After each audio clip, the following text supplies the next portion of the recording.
Hello everyone.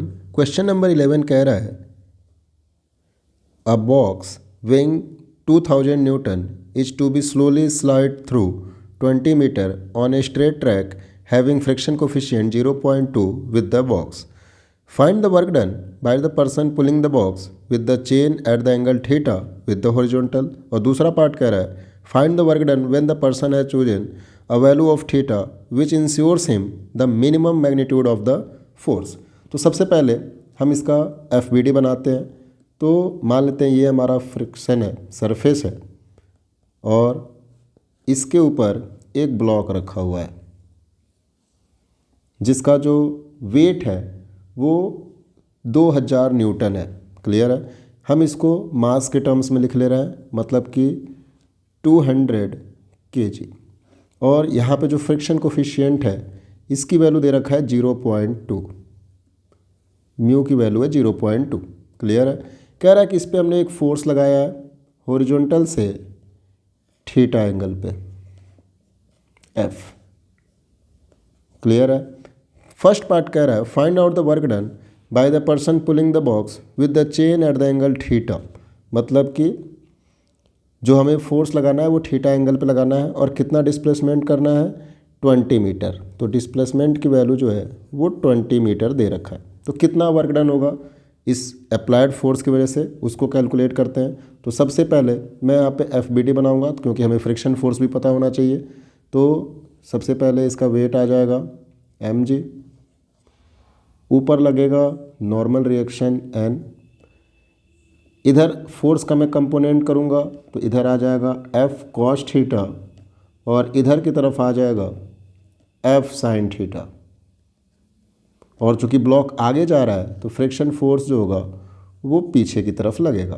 तो यहाँ से मैं देखूँगा तो सबसे पहले मैं नॉर्मल रिएक्शन कैलकुलेट करूँगा। तो ये हो जाएगा ऊपर की तरफ total N plus F sine theta लग रहा है और नीचे की तरफ लग रहा है एम जी। तो ये should be equal to balance होने चाहिए। यहाँ से जो नॉर्मल रिएक्शन की वैल्यू आ जाएगी वो आ जाएगी M G minus F sine theta. और यहाँ से अगर मैं फ्रिक्शन की वैल्यू लिखूँगा तो फ्रिक्शन इक्वल टू होता है म्यू डॉट एन।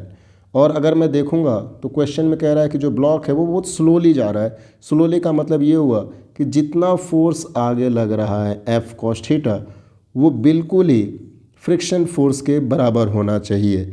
मतलब कि जो फ्रिक्शन फोर्स है वो आपका एफ कॉस थीटा के इक्वल होना चाहिए।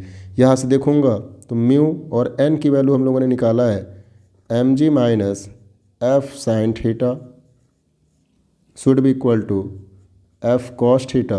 और यहाँ से मैं अगर देखूँगा तो म्यू एम जी और एफ साइन थीटा को उधर करते हैं तो हो जाएगा F cos theta plus mu F sine theta. यहाँ से मैं एफ कॉमन ले लूँगा तो हो जाएगा cos theta plus mu sine theta. तो कितना हमने फोर्स लगाया है एफ़ की वैल्यू कैलकुलेट कर लेते हैं। तो कितना आ जाएगा mu M G divide by cos theta plus mu sine theta. ये हमने फोर्स लगाया हुआ है। क्लियर है? अब इस फोर्स के साथ अगर मैं वर्क डन कैलकुलेट करूँगा तो वर्क डन इक्वल टू होता है F into D into cos theta.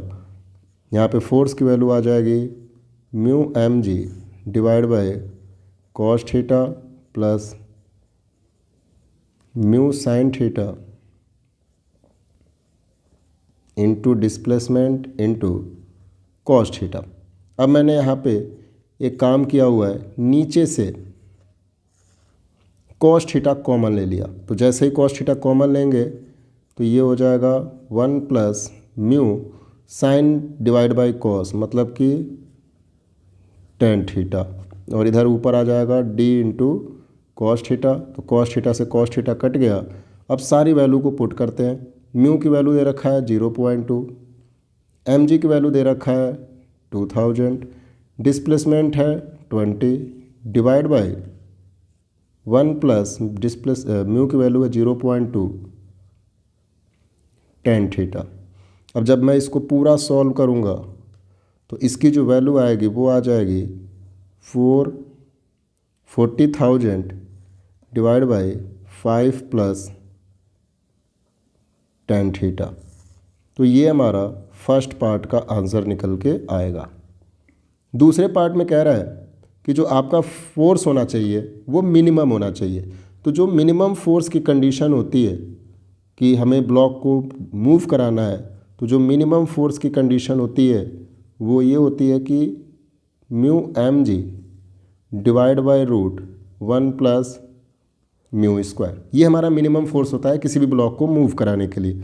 तो इस केस में जो वर्क डन होगा ये हमारा बी पार्ट है, कितना हो जाएगा F minimum into D into cos theta. तो यहाँ पे सारी वैल्यू पुट करते हैं, mu M G divide by root 1 plus mu square into D into cos theta. अब यहाँ पे कॉस थीटा की वैल्यू निकालना थोड़ा सा ट्रिकी है। कैसे? अगर मैं मिनिमम फोर्स की बात करूँ तो इस केस में जो हमारा एंगल निकल के आता है, मतलब किस एंगल पे फोर्स हमें लगाना है, उसकी वैल्यू निकल के आता है म्यू, और म्यू की वैल्यू दे रखा है 0.2 विच इज इक्वल टू 1/5। ठीक है, अगर मैं इसको ट्रायंगल के फॉर्म में बनाता हूँ, एक राइट एंगल ट्रायंगल बनाऊंगा, तो tan थीटा इक्वल टू होता है परपेंडिकुलर डिवाइड बाय बेस, मतलब दिस इज 1 दिस इज 5 और ये हमारा थीटा मान लिया है। तो ये जो वैल्यू निकल के आएगी हाइपोटेन्यूस, ये निकल के आएगा 1 का स्क्वायर प्लस 5 का square which is equal to root 26। तो यहाँ से मैं अगर कॉस थीटा निकालूंगा तो कॉस थीटा इक्वल टू क्या होता है बेस डिवाइड बाय हाइपोटेन्यूस, मतलब कि 5 डिवाइड बाय रूट 26। तो यहाँ से मैं कॉस थीटा की वैल्यू जो है वो ये रखूँगा 5 डिवाइड बाई रूट 26। अब इसी चीज़ को सॉल्व कर देते हैं। म्यू की वैल्यू है 1/5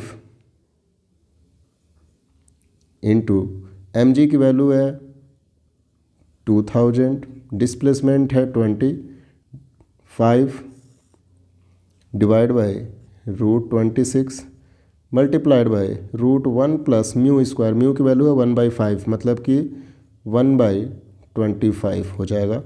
और इसको मैं अगर सॉल्व करूँगा तो यहाँ से 5 से 5 कट गया और ऊपर आ जाएगा 4, 1 2 3 4 डिवाइड बाई यहाँ से हो जाएगा 26 divide by 25 multiplied by 26 which is equal to हो जाएगा आपका multiplied by 5 divide by root 26 मतलब कि 26। जब इसको अपन सॉल्व करेंगे तो इसकी वैल्यू निकल के आएगी 7692 जूल। तो ये हमारा मिनिमम फोर्स की वजह से वर्क डन निकल के आएगा। So I hope you understand it well. Thank you.